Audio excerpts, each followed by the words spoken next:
जय हिंद दोस्तों, रक्षित खन्ना के इस चैनल में आपका स्वागत है। दोस्तों, आज के इस वीडियो में मैं आपको कुछ जानकारियां दूंगा। चलते हैं पहली जानकारी की तरफ। जैसा कि आप पीछे देख रहे हैं, किसी ने स्पर्श पे लॉगिन किया था अपनी आईडी और पासवर्ड के साथ और कुछ डॉक्यूमेंट अपलोड करे थे। तो काफी दिन हो गए थे इनको डॉक्यूमेंट अपलोड किए। बाद में इनका स्टेटस प्रोसेस प्रोसेस दिखा रहा था। सिर्फ इन्हीं का नहीं, काफी पेंशनर्स हैं जो अपना डाटा करेक्ट कर रहे हैं स्पर्श पे लॉगिन करने के बाद, और उसके बेस पर वो कुछ डॉक्यूमेंट अपलोड कर रहे हैं। डॉक्यूमेंट तो अपलोड हो जाते हैं, लेकिन स्टेटस उनका प्रोसेस ही दिखाता है। किसी को 7 महीने हो गए हैं, किसी को 1 साल हो गया, किसी को 4 महीने हो गए।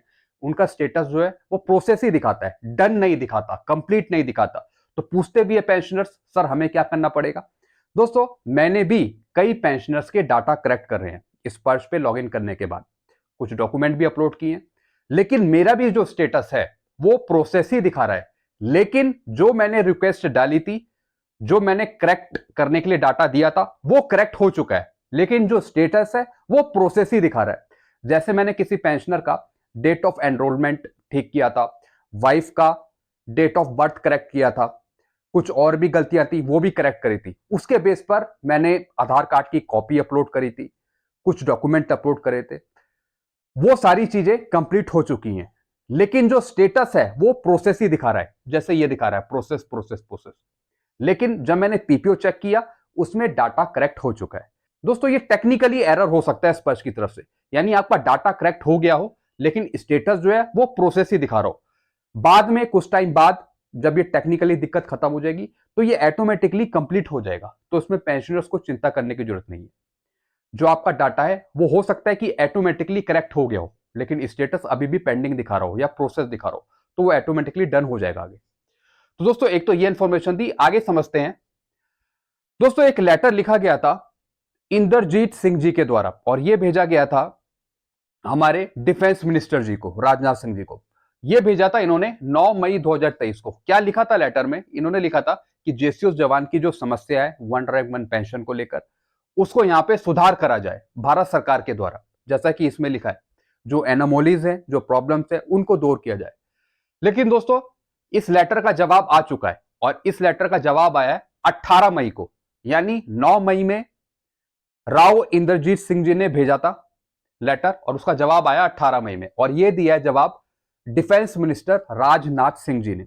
भले इन्होंने दोस्तों जवाब दिया है, लेकिन क्या करेगी भारत सरकार इसके बेस पर, क्या गलतियों को ठीक करेगी, ये भगवान ही जानता है। तो रिप्लाई तो आ गया यहाँ पे राजनाथ सिंह जी का। देखिए, आप यहाँ पे देख रहे हैं, डियर श्री राव इंद्रजीत सिंह जी को, इनको ही जवाब दिया है जिन्होंने पहले ये लेटर भेजा था। I am in receipt of your letter dated, जो आपने पहले लेटर भेजा था 9/5 का, along with the representation of all assessment JCOs जवान residing in Rewari Haryana requesting for implementation of one rank one pension for defense force pensioner। यानी इन्होंने जो ये प्रॉब्लम्स बताई थी, ये कुछ पेंशनर्स की बताई थी जो हरियाणा, जो रेवाड़ी में रहते हैं, उनकी रिक्वेस्ट पर इन्होंने ये लेटर बना के भेजा था। तो यहाँ पे लिखा I am having the matter looked into, हम इस मैटर को देख रहे हैं। दोस्तों, ऐसा कहना है डिफेंस मिनिस्टर राजनाथ सिंह जी का, यानी वो इन चीजों को देख रहे हैं। दोस्तों, देखने से कुछ काम नहीं होगा, सिर्फ लुक करने से काम नहीं होगा, इन पे काम करना पड़ेगा। जो वाकई में जवानों की जो समस्याएं, जेसीओस की जो समस्याएं हैं, ओआरओपी की या फिर अदर मैटर की, उनको यहाँ पे ठीक करना चाहिए भारत सरकार के द्वारा, डिफेंस मिनिस्टर राजनाथ सिंह जी के द्वारा। सिर्फ लेटर भेजने से कुछ नहीं होगा, खाली रिप्लाई देने से कुछ नहीं होगा, हमें काम चाहिए। प्लीज काम करके दिखाइए, जो प्रॉब्लम्स है उन्हें दूर करिए। तो दोस्तों, इसका जवाब ये कि ये कुछ देख रहे हैं मैटर, कि जो रिप्लाई आया था, देखने से नहीं काम करने से होगा। आगे समझते हैं। दोस्तों, राष्ट्रीय राजमार्ग अथॉरिटी ने जारी किया एक सर्कुलर, टोल प्लाजा पर सैनिकों को सैल्यूट ना करने पर कर्मियों की जाएगी नौकरी। जैसा आप जानते हैं कि टोल प्लाजा पर सैनिकों को कई बार सम्मान नहीं मिलता। सैनिक गुजरते हैं टोल प्लाजा से, कोई उन्हें सैल्यूट नहीं करता, यानी भाव सम्मान नहीं मिल पाता। इसके बेस पर जो राष्ट्रीय राजमार्ग अथॉरिटी है, उन्होंने एक लेटर जारी किया था कि अगर कोई भी भूतपूर्व सैनिक या सैनिक अगर टोल प्लाजा से गुजरता है, तो टोल प्लाजा पे जो बैठे कर्मी है या जो अधिकारी है, वो उनको सल्यूट करेंगे, जो भी सैन्य कर्मी है। तो इसके बेस पर इन्होंने पहले लेटर भी निकाला था। अगर भूतपूर्व सैनिकों को लगता है कि जो टोल प्लाजा में बैठे जो कर्मी है उनका सम्मान नहीं करते, तो वो सीधा कंप्लेन कर सकते हैं। तो इसके बेस पर यह भी बताया गया था कि जरूरी नहीं है कि सैनिक यूनिफॉर्म में ही हो तभी उसको सम्मान दिया जाए। वो सैनिक जाता है अगर टोल प्लाजा से, चाहे वो अपने व्हीकल से जाए, चाहे कहीं से भी जाए वो, लेकिन उसको सम्मान मिलना चाहिए, उसको सैल्यूट मिलना चाहिए। क्योंकि दोस्तों सैनिकों का अगर सम्मान करेंगे तभी ही देश का कुछ भला हो सकता है, तभी लगेगा कि देश वाकई ही एक अच्छी प्रगति पे है। क्योंकि जो सैनिक है वो वाकई में देश की रक्षा करता है, तो उसका सम्मान करना यह सबसे पहली प्रायोरिटी है। तो यही चीज टोल प्लाजा के कर्मियों को बताया गया था। अगर टोल प्लाजा के कर्मी ऐसा नहीं करते तो हो सकता है कि उनकी नौकरी भी चली जाए भारत सरकार के द्वारा। तो ये चीजें समझाई थी। आगे समझते हैं, alcoholic soldier eligible for invalid pension AFT, यानी एएफटी की यूटी बेंच ने यह फैसला दिया है कि जो एल्कोहलिक सोल्जर है या किसी सिंड्रोम से पीड़ित है उनको इनवैलिड पेंशन दी जा सकती है। इनका केस क्या था मैं आपको समझा देता हूं। दोस्तों ये जो पिटिशनर थे इनका नाम था बलजीत सिंह, और ये सफरिंग थे एल्कोहल इंडिपेंडेंट सिंड्रोम से, यानी एक तरीके की बीमारी होती है जिसमें शराब की लत पड़ जाती है, एल्कोहलिक ड्रिंकर बन जाता है आदमी। तो इसके बेस पर इनको लो मेडिकल कैटेगरी आउट भी कर दिया गया था 40% डिसेबिलिटी के साथ। बाद में किसी कारणवश इनकी डिसेबिलिटी पेंशन भी अप्रूव नहीं होती, डिसेबिलिटी पेंशन भी इन्हें नहीं दी जा रही थी किसी कारणवश।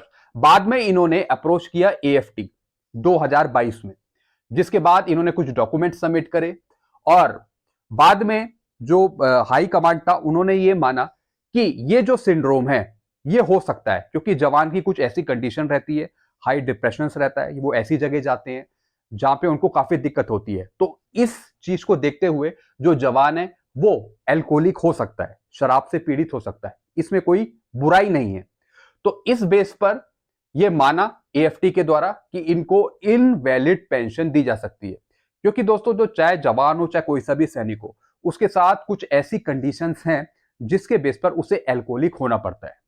जरूरी नहीं है कि वो शराब का सेवन ना करता हो, लेकिन कुछ ऐसी कंडीशन आ जाती है जिसमें वो एक स्ट्रेस लेवल से ऊपर चला जाता है, यानी एक स्ट्रेस लेवल होता है, अगर वो उससे हाई जा रहा है तो आदत पड़ जाती है इन चीजों की। तो इसमें कोई बुराई नहीं है।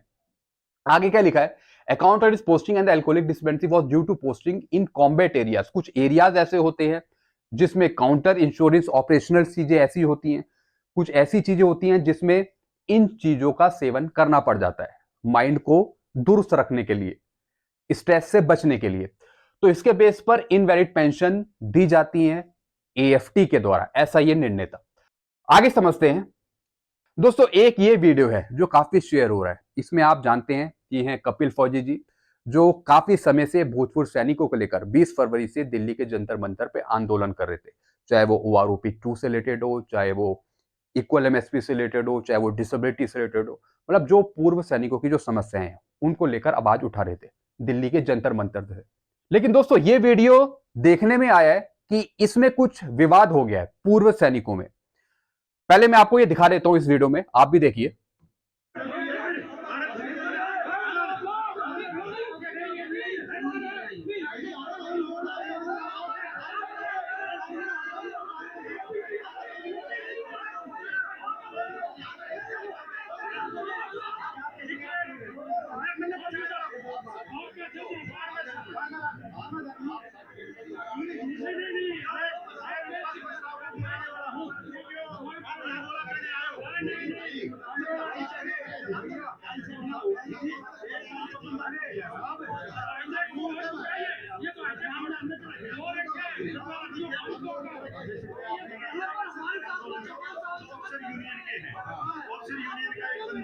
जिसके ऊपर पहले भ्रष्टाचार का आरोप है, आंदोलन को हाईजैक करने के लिए आज तक मैंने कभी उसका नाम नहीं सुना।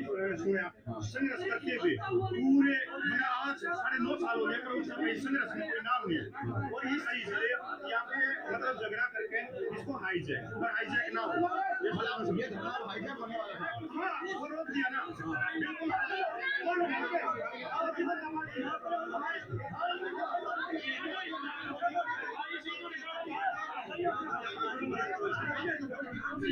तो दोस्तों आपने ये वीडियो देखा, बहुत ही निराशाजनक ये वीडियो है कि आपस में जो भूतपूर्व सैनिक हैं वो लड़े जा रहे हैं। क्यों? जो भी डिमांड है भूतपूर्व सैनिकों की वो एक ही है, चाहे भूतपूर्व सैनिक हरियाणा से आता हो, चाहे उत्तराखंड से आता हो, चाहे कहीं से आता हो, उन सब की डिमांड है भारत सरकार के सामने अपनी मांगों को उठाना। जो प्रॉब्लम है पेंशन से रिलेटेड, सीएसडी से रिलेटेड, इक्वल एमएसपी से रिलेटेड, जो भी प्रॉब्लम है उनको भारत सरकार के सामने रखना।